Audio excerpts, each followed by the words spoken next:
سلام علیکم بیننده های عزیز، باز هم خوش آمدید به کانال یوتیوب پایازون. من احمد آریان صدیقی در خدمت شما هستم. قسمی که می‌بینید هموطن ما در پولیم استاد است، آمده که نمایشگاه رو ببینه. از خود سوال کنیم که چطور بود نمایشگاه، برات خوش گذشت یا نه؟ سلام علیکم. سلام علیکم. خوب است لالا، بخیر صحتمند؟ شما خوب هستید؟ میشه خود در قدم نخست معرفی کنید لالا؟ البته چرا نه، اسم محمد خیبر، باشنده مکان اول. خیبر جان چطور بود نمایشگاه؟ اولا خیلی خوب بود. همچنین نمایشگاه به خاطر مردم رنجیده افغانستان در حالت فعلی خیلی خوب است، چون روحیهشان تغییر میکنه، تفریح برشان میشه، بسیار خوب بود.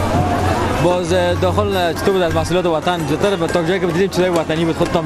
بله بازدید کردیم، زیاد چیزای وطنی بود، خوب بود. همه چیز از داخل وطن ما باشه، محصولات وطن ما باشه، خیلی خوب است.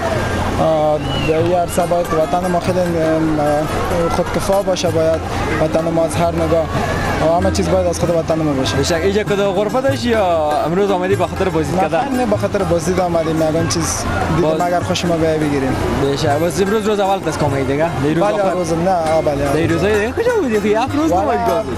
سر کار می بودیم، نمیشد که بیایم، به این خاطر امروز خود فرصت ساختیم، خواستیم بریم طرف. باز از کشور دوست ایران مو هم آمده بود. چطور بود از او کدام چیز خوشتون آمد یا نه؟ در سالن هرات بود. خب والا تا اون سالن ما نرفتیم، فقط این سالن دقایق آخر ما را آمدیم، فقط هم دیدیم با مسئولین جمعکاری و گپا داشتن، بعضی مسئولات مانده بود، همون جمعونا را دیدیم، پس دوباره بیرون برآمدیم. از مسئولات دقایق آخر البته ما رسیدیم. از مسئولات وطنی ما چیز خوشت آمد یا نه؟ والا بازدید کردیم، خود هم نقاشی بوده، هم از نقاشیشان خیلی زیبا بود. باور آدم نمیایه؟ نمیایه بله. ما واقعا ساخت خود افغانستان است. خود افغانستان است بله، خیلی نقاشی زیبا داشتن بله. باز از خود شخصا زیاد خوشت آمده باشه کدامی بود؟ شخصا نقاشی زیاد خوشم اومد. نقاشی؟ بله نقاشی بسیار خوب بود. باز تو بودی دیوار مردم جمع جوش مردم و یارج مردم میبینیم، روحیه میتبر ما، به خاطر که در یک وضعیت فعلا افغانستان ما قرار دارد، مردم ما باز هم باید جا تفریحی میاین و روحی خوب از برشان، روحیشان بالا میره، بسیار خوش شدیم. چطور بود از لحاظ امنیتی گپا؟ والا از لحاظ امنیت خیلی خوب است.